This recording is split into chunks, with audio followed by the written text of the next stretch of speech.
Uchtaloq qo'ydingmi, chilasang qo'y. To'r endi uchtalog'ingda, tamom.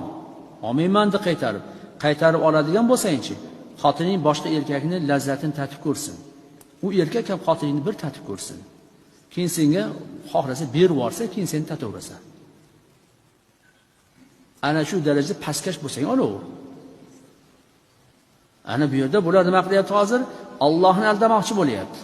Ana uni shu joyini o'zida nikohlab, shu joyini o'zida talog'ini berib, bunga nikohlab yuboryapti. Uni qarang. Bitta majlisda o'zida ikki martalab ayol nikohlab yuboryapti.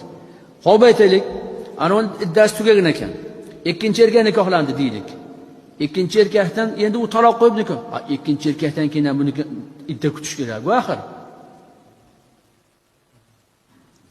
Qayerdan bu qo'yib yuborsa darrov bunga nikohlayapti? Kim daldamoqchi bo'lyapti bular? Bunaqa teatrni uyushtirib.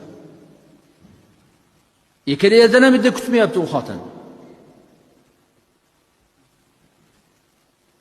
Mutlaqo mumkin emas. O'tmaydi umuman. O'zlari aldab hayot kechirib yuraveradi. Allohni alday olmaydi hech qachon. Alloh faqat arqonni uzun tashab qo'yadi. Joyida jazosini bermaydi.